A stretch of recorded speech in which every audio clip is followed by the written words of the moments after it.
안녕하세요. 7월 8일 수요일 건강한 5분 시간입니다. 오늘 함께 베드로전서 4장 12절부터 19절까지 말씀을 묵상할 것이고요. 그 중에 12절과 13절 말씀을 제가 읽어드리겠습니다. 12절입니다.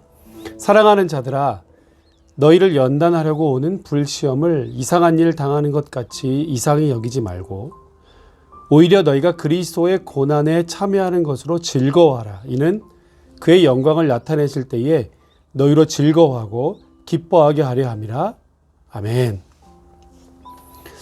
일반적으로 고난의 종류를 나누는 것이 조금 이상합니다만 다음 몇 가지로 함께 우리가 생각해 볼 수 있을 것입니다. 먼저는 나의 죄 때문에 당하는 고난입니다.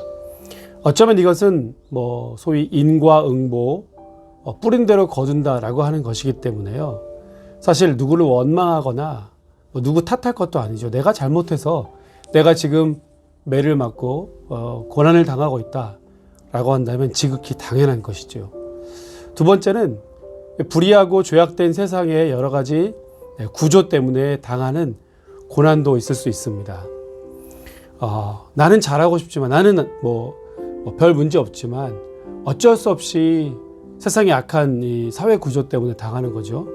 이것도 역시 인간의 죄가 만들어낸 그런 불합리함의 결과라고 할 수 있을 것입니다. 끊임없이 욕심을 내고 착취하고 탈취하고 또 이것을 독식하려다 보니까 이와 같은 사회 구조적인 악이 발생하게 되는 것이고 때로는 그 가운데서 연약한 자들이 고통당하는 경우들이 있습니다. 세 번째는 하나님의 섭리로 인한 고난도 있습니다. 요한복음 9장에 보면 날 때부터 맹인된 자들을 바라보면서 누구 때문에 이 사람이 날 때부터 맹인인 것이 누구의 죄 때문인가 이렇게 묻는 장면이 있잖아요. 이때 예수님의 대답은 그에게서 하나님의 하시는 일들을 나타내려 하심이라. 하나님의 영광을 드러내기 위해서 그가 그렇게 되었다라고 하는 말씀을 듣게 됩니다. 또 마지막 네 번째로 그리스도의 대속적인 고난입니다. 죄를 멸절하기 위한 예수 그리스도의 십자가의 고난이죠. 이것은 예수님만 당하셨던 그럴 수밖에 없었던 그러한 고난입니다. 그러나 오늘 베드로 사도는 이 그리스도의 고난에 동참할 때도 고난이 있다라고 말하고 있습니다.